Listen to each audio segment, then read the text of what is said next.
Hello everyone, welcome back to Lochani blogs and collection. So ఈరోజు video అయితే ఇది వచ్చేసి నేను ఒక బ్యూటిఫుల్ శారీ వచ్చింది కదా. సో షైనింగ్ శారీస్ వచ్చాయి కదా, ఈ మధ్య మంచి ట్రెండింగ్లో ఉన్నాయి కదా. సో ఆ శారీతో అయితే నేను మా పాప కోసం షరారా అనేది డిజైన్ చేశానండి. సో ఇది వచ్చేసి టాప్ అండ్ ఇది వచ్చేసి షరారా అనమాట.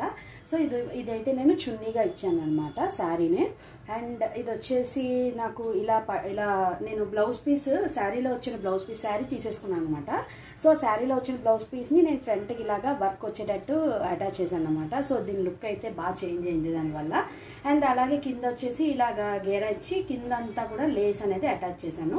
అండ్ బ్యాక్ సైడ్ అనేది ఓపెనబుల్ ఇచ్చాను అనమాట. సో చిన్నపిల్లలకి ఈజీగా ఓపెన్ చేసుకొని వేసుకోవడానికి ఈజీగా ఉంటుందని బ్యాక్ అయితే ఓపెనబుల్ ఇచ్చాను. అండ్ మీరు గమనించినట్లయితే పైన మాత్రమే లైనింగ్ ఇచ్చాను అనమాట. సో కింద పాటికి లైనింగ్ అయితే ఏమి ఇవ్వలేదు.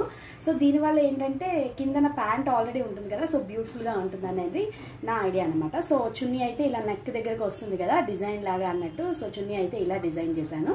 అండ్ ప్యాంట్ వచ్చేసి మీకు 3 లేయర్స్లో డిజైన్ చేశాను అనమాట. షరారా అంటే మనకి ఇలాగే వస్తుంది కాబట్టి పైన వచ్చేసి ఎలాస్టిక్ ఇచ్చేసాను. అండ్ అలాగే 1-2 లేయర్స్లో షరారా అనేది గేరా అయితే ఫుల్గా ఇచ్చాను అనమాట. సో దీని లోపల లైనింగ్ అయితే ఇచ్చాను.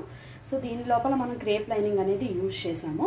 సో టాప్ లోపల క్రేప్ అండ్ కాటన్ లైనింగ్ కూడా యూజ్ చేశాను. ప్యాంట్కి మాత్రం ఓన్లీ క్రేప్ లైనింగ్ ఒక్కటే యూజ్ చేశాను అనమాట. సో మొత్తం అంతా కూడా లేస్తో డిజైన్ చేశాను. సో దీని మీద అంతా సిల్వర్ షైనింగ్ వస్తుంది కాబట్టి నేనైతే సిల్వర్ లేస్ అనేది యూజ్ చేశాను అనమాట. సో ఈ షరారా ఎలా ఉంది, ఇది వేసుకున్న తర్వాత మా పాప ఫోటో కూడా ఉందండి. చాలా అంటే చాలా బాగా సెట్ అయింది. సో అది కూడా నేను ఈ క్లిప్పింగ్లో యాడ్ చేస్తాను. సో షరారా ఎలా ఉంది అనేది తప్పకుండా కామెంట్ సెక్షన్లో కామెంట్ చేయండి.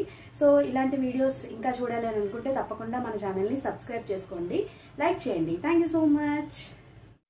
సో మా పాప వేసుకుంటే ఇలా అయితే వచ్చిందనమాట. సో ఎలా అనిపించింది అనేది మీరైతే కామెంట్ సెక్షన్లో కామెంట్ చేయండి. Thank you so much.